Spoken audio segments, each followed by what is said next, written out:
From slimes to dragons, and from the undead to the all-powerful, families in Dragon Quest are a really good way to differentiate different monsters based off the designs, skills, and other statistics. So, the question remains, what is the best family? Welcome everybody, and this is Defeater of Souls, and today we are going to be ranking every individual family in Dragon Quest. Now, of course, I'm going to be doing this in the context of Dragon Quest monsters, which means I'll be looking at the monster stats in each individual game that I was able to find information for. I'll also be looking at generally their move pool, their level limit, their resistances, and so on and so forth. I've also made sure that it's just not my opinion because, although this will be an opinionated video, I'd like to try to keep this as factual as possible. So I did a little research to make sure that as many other opinions on the internet were included as possible to try and neutralize my own. So, with that being said, we have 8 families here, and let's get started with ranking every Dragon Quest monster family. So, of course, what everyone's looking for in a ranking video is not what people think are the best, but also what people think are the worst. Which is why I'm going to give you my opinion, which is, of course, that the worst family is number 8, the Beast family. Now, the Beast family consists of multiple mammalian monsters with all sorts of fun little things that they can do. But what makes them the worst family? Now, of course, none of these families are bad. All of them are good, and you could use any member of any of these family and enjoy the game just fine. But when it comes down to it, the Beast family just can't stack up. Although they have stat totals that are reasonable for early game, when it comes to late game, the Beasts don't have many strong options. Some of the ones that they do have options for are the likes of the Abominable Showman or Dark Sabercat. Things like that are strong, but generally considered low ranking when it comes to the general ranking these monsters have within the games. A few other things that beasts are doing wrong is that their resistances are kind of non-existent. Generally, beasts are meant for offensive attacks, so when it comes to resisting magic or status conditions, the beasts aren't very good. They just can't block a hit. Now, of course, that's not to say that beasts are completely terrible, especially when it comes to the early game of these games. Beasts are actually really good to have as you're getting a grasp on the game that you're playing. But when it comes to the end game and the long haul, the beasts just can't stack up. Number 7, the Zombie family, also known as the Undead family. Now, the undead, as the name suggests, is full of corpses and ghosts and specters and whatnot. Now, what do these guys do right? Pretty much nothing. Now, there are plenty powerful undead monsters, but they're rarely used anytime throughout the game due to their very specific design. Now, they're mainly designed for status conditions. I mean, come on, if you think zombie, you think rot and decay, and that leads to the poison status condition. You think an undead jellyfish, you think paralysis, you get an undead jellyfish that paralyzes. They just don't have anything that's useful beyond these status conditions. That's their main strength. Now, of course, something that's a flaw in most RPGs in general, and it is true for Dragon Quest, is that a lot of bosses resist status conditions, and many of them, including very important endgame ones, are often immune to them altogether. Which means although the zombies' status conditions can be useful in very specific situations, it's not going to be too useful in the long run. A few other things worth noting here with the zombies is that they don't have good resistances. Now, they do resist status conditions, and that's always a good thing, especially when they're so dependent on using them themselves. But besides that, their stats really aren't designed to do too much. They can't take too many hits, and they can't deal too much damage, except in certain situations. And all in all, they just fall quite dead. Number 6, the Material family. Now, the Material family is one of my personal favorites when it comes to design, which is a shame that they're really not that good compared to some of the other ones. Now, of course, the material monsters do have something that zombie and beasts don't have, and that is a few good monsters. Now, of course, emphasis on a few. A lot of these guys aren't incredibly dependent. Generally, you can rely on killing machines. And there are variants such as the Uber Killing Machine or the Overkilling Machine. Or in the Joker trilogy, you can rely on Mumbo Jumbo, but he's ridiculously hard to get, making him hardly worth being one of the best monsters in that game. Now, of course, a few other things they get wrong with the few monsters they do have is that their stats are too focused on defense. Now, there's nothing wrong with being a defensive tank, but it's not too useful in the long run, unless you can guarantee that that's the one being hit. I mean, if you think about it, if you put yourself in a situation where all your monsters are dead and the boss is at low HP and you are one monster left is a material monster, they're not going to be able to do enough damage. Sure, they're going to stay alive, but if they don't have that damage output, they're going to die before they can do anything. What's more, since they're supposed to be a tank role, they should be expected to have some pretty good resistances. Problem is, that's not the case. They do resist a good amount of stuff, but it's not consistent and it's not really powerful enough to make them incredibly useful tanks. There is a family that has a small section of monsters that are much, much better at being tanks. Of course, we're going to get to them much later on in this list, so that's all you really need to know about what the material monsters happen to do wrong. Number 5, the Nature Family. Now, of course, the Nature Family was all over the place since their original appearance in their Game Boy games of Dragon Warrior Monsters 1 and 2. That's mainly because they were originally 4 separate families. There were bugs, plants, insects, and later the water family as well. And that's not even counting the birds. They're just all over the place, so when they all finally became one family, it didn't change the fact that had a large variety of people that did their own thing. Now, that does become one of their greatest strengths. Within the Nature Family, you're going to find one of the biggest variety of options that you can have for a team of monsters. What you don't have, however, is powerful stats. On average, these stats generally go all over the place because they're multiple different monsters with no main idea in mind. Another thing that they lack is good monsters. Although you have plenty of choices, and each one can do its own unique thing, when it comes to the end game or even the start of the game, you're not going to find one that's going to be better than any other option. There's not going to be a perfect option. What there is going to be is a good option if you need a nature guy because you have a bunch and you need to fit something in your team. Sure, nature can do that, but they're not the best option in any given situation. Number 4, the Demon Family.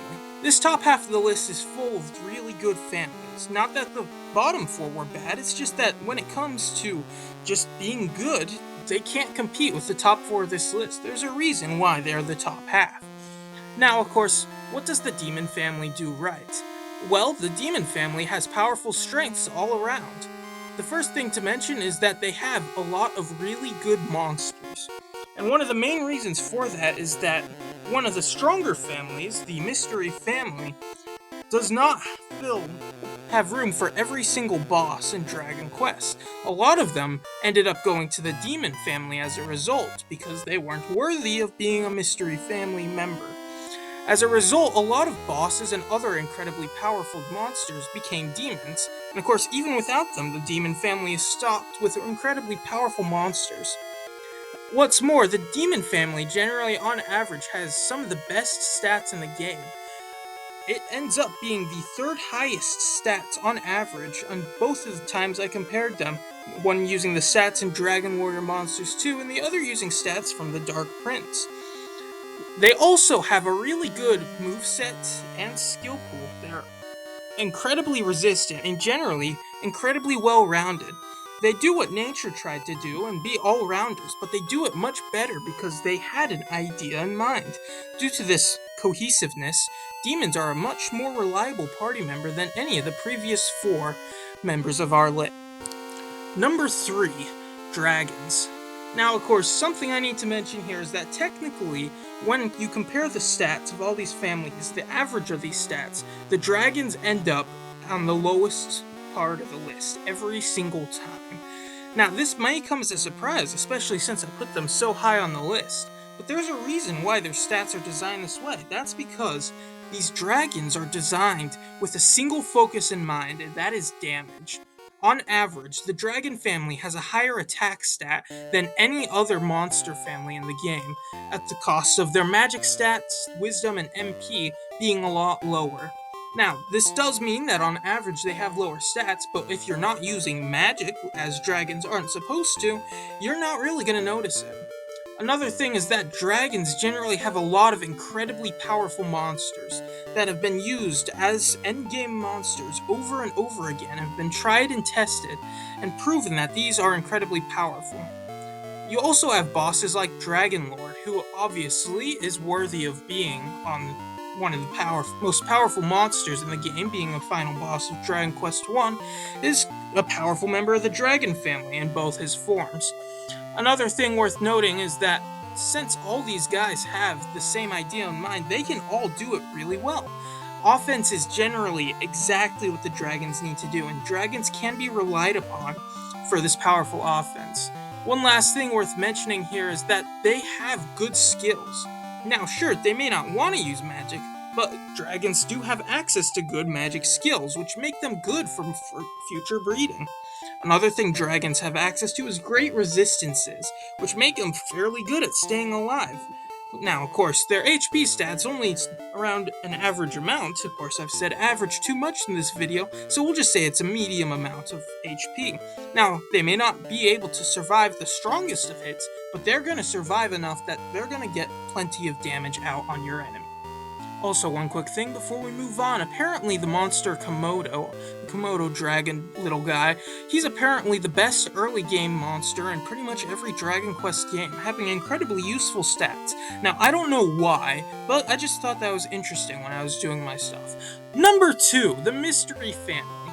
Now, of course, this might come as a surprise because the Mystery Family has the strongest monsters in the game. In fact, Monster Nocturnus is generally considered the best monster in every game that it appears in. All these monsters generally have incredibly good resistances, especially when it comes to status conditions, and that's generally because the status of these monsters as being bosses and other essential enemies from previous Dragon Quest games. They also generally have unique skills or skill sets that generally can help them set apart. Like, you can't breed into something that has the same skill set as Nocturnus, because Nocturnus has a skill set that's unique to him, and so on and so forth. So with all that said, why in the world are they only number 2 on this list? And the main reason is because of how hard it is to actually get the entire Mystery Family, or even a single member of the Mystery Family.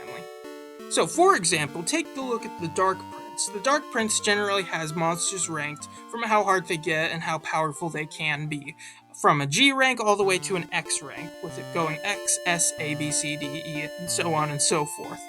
Nocturnus is an X rank monster, which means he requires a lot of S ranks in order to fuse him, or he should.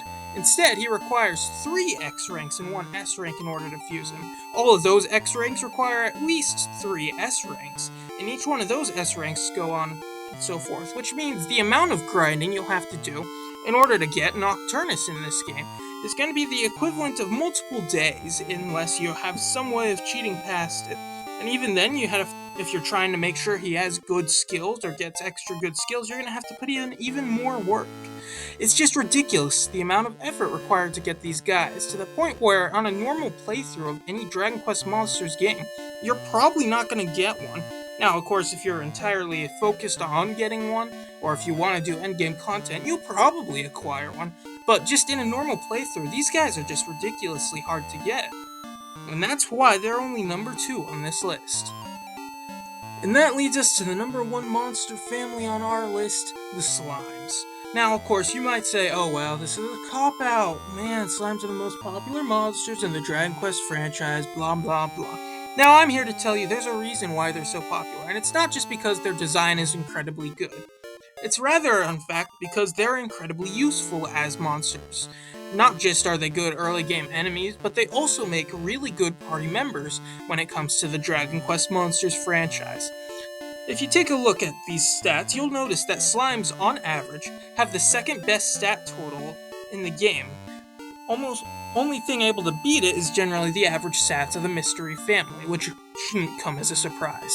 Slimes also have an incredibly large range of abilities, and are actually an incredibly large family due to how popular they are, but that popularity has led to them having multiple skills, allowing them to do the likes of other things, and beating Nature Family at its own game, at having access to everything, but in a more idealized way, where everything looks the way it should.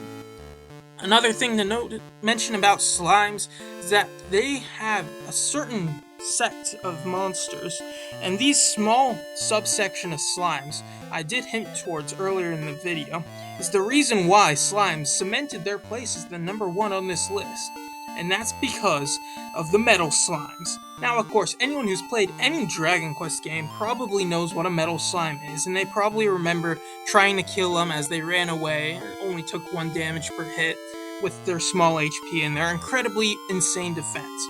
Now, imagine having that on your party, and you'll start to see where I'm coming from.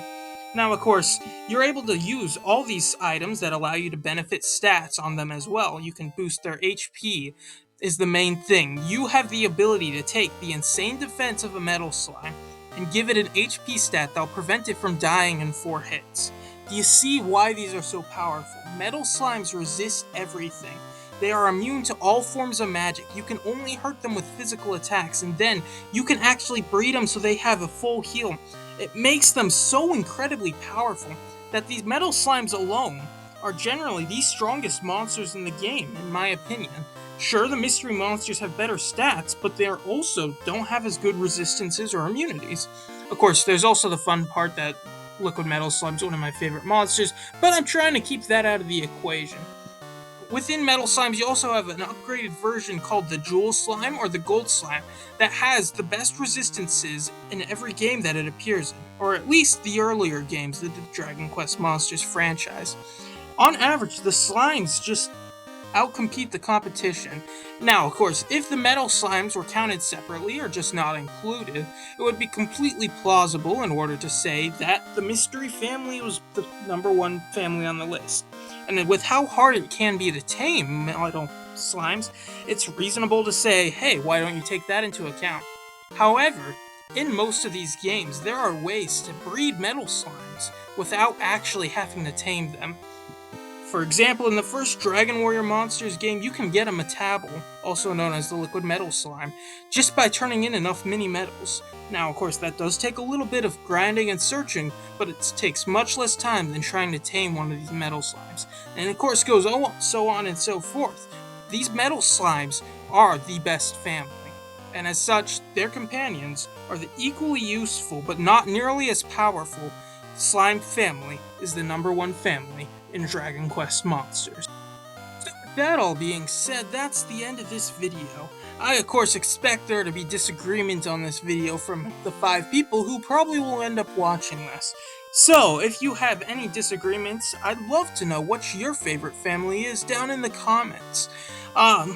Another thing worth mentioning is I do plan on doing more videos in the future, such as challenge runs, other rankings, and so on and so forth. But I'd love to have your ideas to make sure that the videos I'm making are the videos you want. So once again, please leave a comment.